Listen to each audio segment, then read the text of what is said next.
Hey everybody, it's Greg again. It's another edition of Unbreakable the podcast. It is Wednesday. I was going to say October. Isn't that odd? It's not October, it's June. I must be losing it. I thought I lost it already, but June the 3rd. It's June the 3rd. And it's a beautiful day here in Pennsylvania. It's sunny, warm. The highest must be like 76 or something. It's just gorgeous outside here. I hope it's okay where you are. Couple sports things today. I'm all filling up because I'm going down to the game tonight. It's my first Phillies game of the year, and I couldn't have picked a better game because number one, it should be a beautiful night for a baseball game. Number two, Christopher Sanchez is pitching. Now he's working on the scoreless streak. He has 44 2/3 innings of no run ball. And he needs about 13 more innings to go past Oral Hershiser, who has them. So he's not going to get all tonight, of course, but he could get a good hunk of it. Maybe he goes 6, 7, who knows, maybe even eight innings, as long as he doesn't move up. So that's going to be exciting. And we got the Padres in town. They're okay. Although they're starting to slide back, man. The Dodgers are starting to separate themselves from San Diego. But the big news is Nick Castellanos is back in town. Yes, Nick Castellanos. That devil. He is back in town.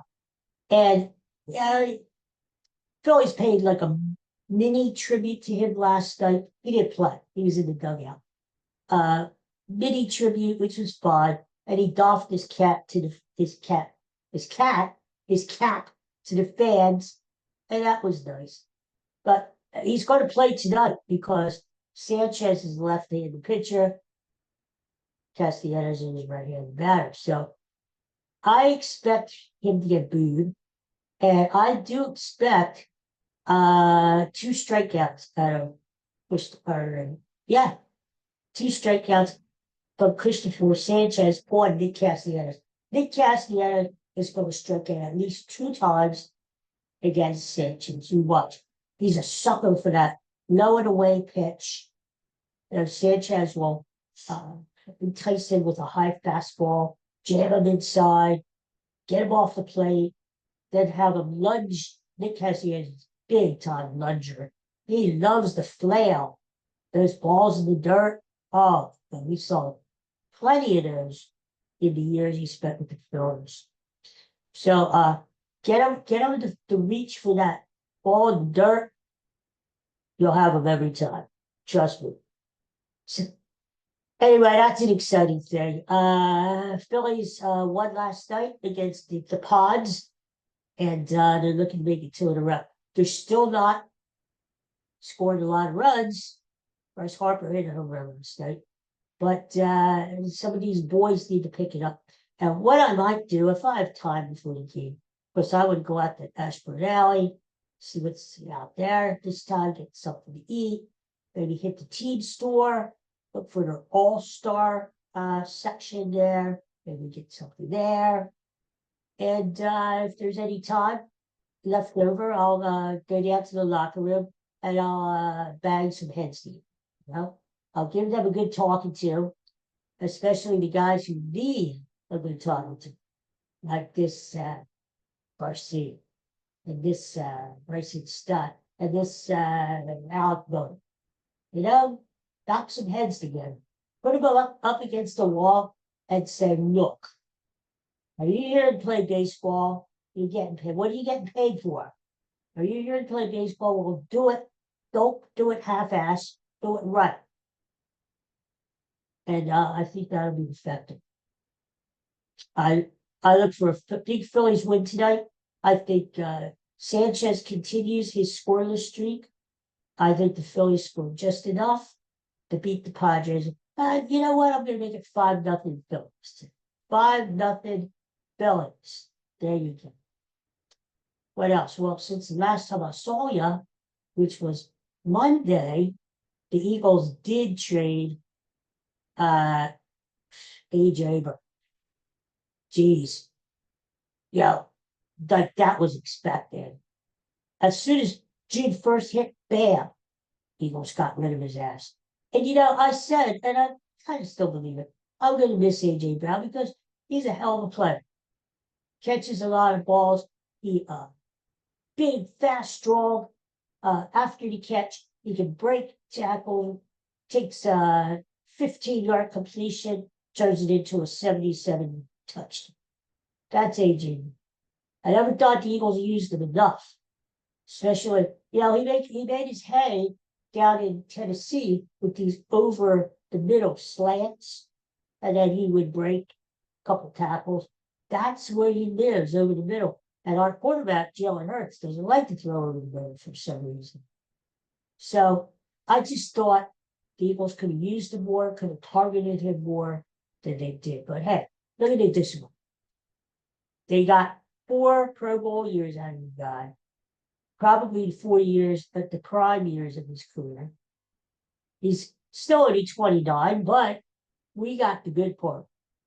We got from age 25 to 29. He still has, I'm sure he still has good football enough. He is very motivated. He's going to have a chip on his shoulder, and I'm sure he's going to do well for New England as long as he keeps his mouth shut. Now, I don't care, all this stuff that's going on the radio. Who did he sleep with? Who did blah, blah, blah, blah. I don't care. And that'll keep going on because talk radio, they need something to talk about. They need, rather than just sit there for 4 hours, they need something to talk about. They need something that'll spur the fans to pick up the phone and call them. That's all it is. So, and the other websites, they just want clicks. It's all about this. It's all the money. So I don't worry about it, and I don't care why AJ Brown left, who he didn't get along with, and why the fact of the matter is he's not here. And as soon as he got up there, apparently he rooted for the Patriots from shit. And once he's up there, he's already had a practice, press conferences, interviews. He's already saying how happy he is up there, and not really taking slips at the Eagles or Philadelphia, but just saying this is heaven now. Well, what was it before? You won a Super Bowl with the Eagles, right? Right? I mean, I don't know. I'm going to miss him once the season starts because there's no way the Eagles are going to be as good as they were when they had AJ Brown. There's no way you can replace him. He's a Pro Bowl caliber receiver. You're not going to replace him with Leonard or a rookie or a has-been guy that you picked up off the street. It's not going to happen. So once the season starts, yes, I'm going to miss AJ Brown. But for now, you know what? Let him go. Let him go. You know what should be interesting? The Eagles practice this year with New England. Once every summer during training camp, the teams get together and they have a mutual practice. They practice together all week until they finally play each other at the end of the preseason. Well, that's going to happen this year. Eagles, Patriots, up there in New England. They're going to practice together, and then they're going to play preseason games. So that's going to be very interesting. Is AJ Brown going to mix it up with some of his old teammates up there? Is he going to play in the preseason game against the Eagles? Because as of now, the Patriots are not playing Eagles this year. The only way the Patriots can play the Eagles is if they both made the Super Bowl, which is possible. They're both Super Bowl contenders, but that's the only way they could possibly beat each other. So we'll see. There's a lot going. A lot going. And then we had the big trade between Cleveland, those losers, and the Rams. Well, go ahead, make the Rams even stronger, right? The Rams are one of the favorites to win the Super Bowl this year. They're already a big favorite to get out of the NFC. You got your Eagles and you got your Lions, and people are talking about the Cowboys. I don't know. Cowboys this, that. But, you've got your 49ers, whatever. But Rams, strong team, great defense, great offense. Coach Sean McVay, good coach, except when he plays the Eagles. Well, now they get stronger because they get Myles Garrett in a trade with Cleveland. So Myles Garrett is like at the top of his game. He already broke the record for sacks in a season last year, and he might do it again this year. So that's just another weapon that the Rams are going to have. And just so happens the Rams play the Eagles the fourth game of the season here in Philadelphia. That's the game I'm hoping to get a ticket to. Rams Eagles. The big game. Because you got to win that game, because that's going to determine a lot of who's going to have home field advantage down the road if both of these teams make the playoffs. And I know Los Angeles they're waiting for this game because I think about it, they got beat a couple years ago in the snow here in playoffs, and then they got beat last year with that miracle play where Jordan Davis blocked that field goal, last second field goal, took it back for a touchdown. So the Rams they're snake bitten here in Philly, and they're coming back in again. So I can't wait for that game to occur. I believe it's the first Sunday in October. So that should be interesting. But the Browns got back a first round draft pick, and they're stocking up these Browns, because like they always do, they're rebuilding again and again and again. They ought to be like the most pathetic franchise in all of sports. And they get Verse, the really good linebacker for the Rams. A young guy, much younger than Garrett, but Garrett's a stud. Garrett, let's face it, Garrett is a stud. I wish the Eagles would have got Garrett. That would have been a great line with Jordan Davis and Carter. What a line. But there are rumors that if the Eagles would have tried to get Garrett, the Rams would have asked for Carter back. And I don't want to give Carter. Carter's younger, and he's a hell of a player too. So anyway, so we're gonna have Myles Garrett coming in this year. And so that happened on Monday. What else is going on? Well, the Hurricanes lost last night. First game of the Stanley Cup Finals. Hurricanes lose at home. What a wild game, huh? What was it? 6-5 Vegas won? Ooh. Vegas has been hot. They've won 11 games in a row, 8 games in a row now in the playoffs. They're very hot. And they weren't that good during the regular season. They caught on fire once they got in the playoffs. So we'll see what happens. I still like the Hurricanes to win that series, believe it or not.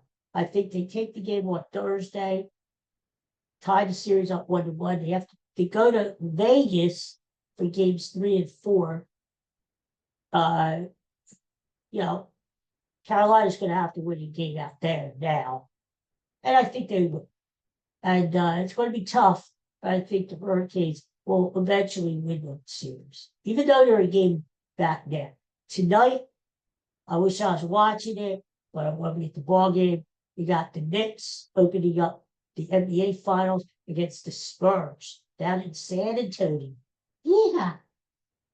And everybody's picking the Spurs. And I don't know why. I don't know why. To me, the Spurs, they have a good team. Don't get me wrong. I mean, they beat Oklahoma City a total of 8 times this year. They have a great team. Victor Wembanyama, if he's on his game, is dominant. Look at the game he had against OK City. What was it, game 3 or so?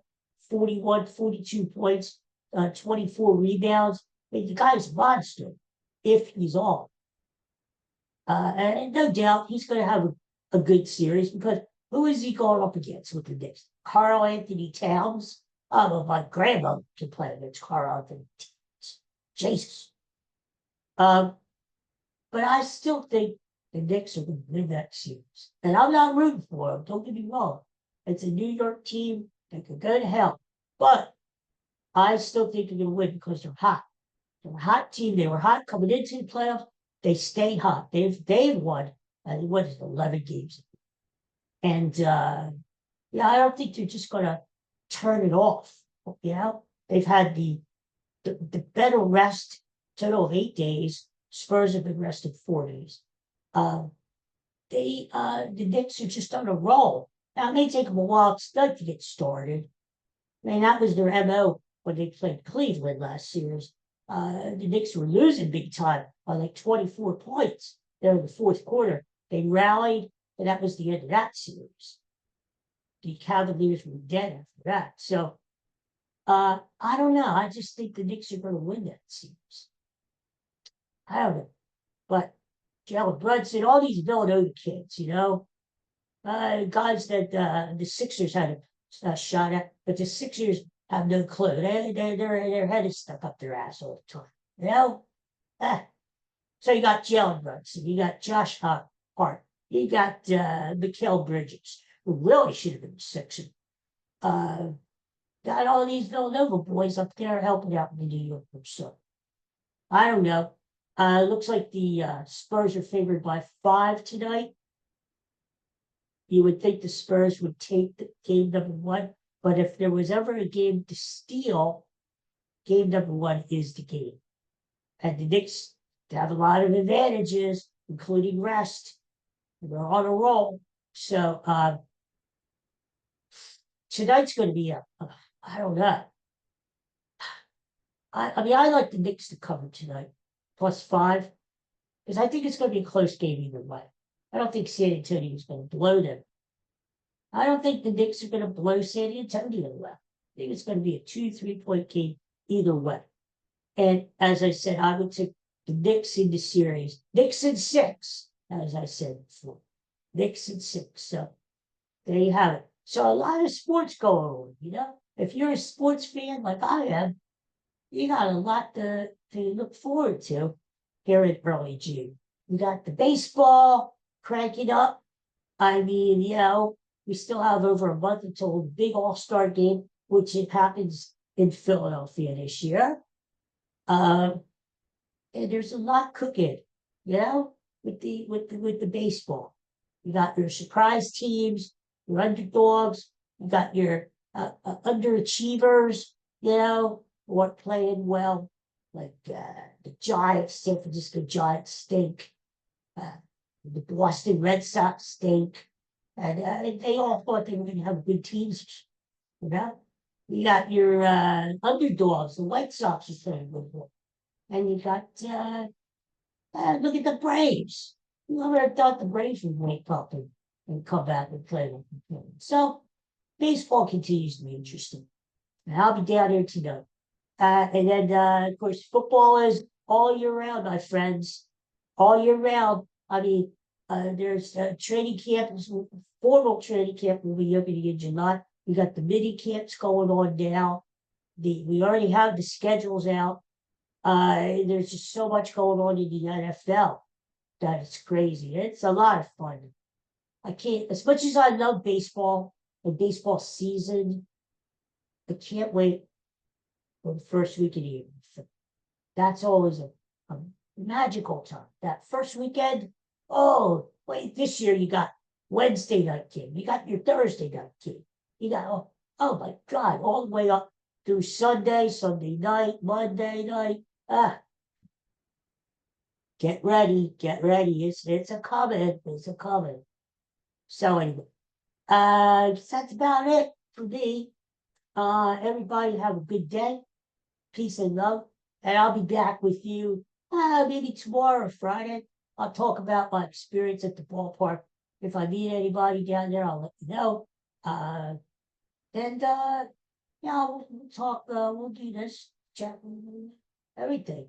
Hey, it'll be a lot of fun. So everybody have a good day. I hope the weather is nice wherever you're watching it from. And if it is, if possible, get out there and enjoy the weather. Because as much as I hate to say it, it'll be winter time again in less than 6 months. I mean, look at those poor people watching me down south of the equator, Australia, my friends down in Australia, South America, and all over the place. They are, it's winter time. Yeah, it's damn cold, from what I understand. Our June is like 37 down. Fine. Just flip it over. So they're just entering into like the cold season, and we're basking in the sun.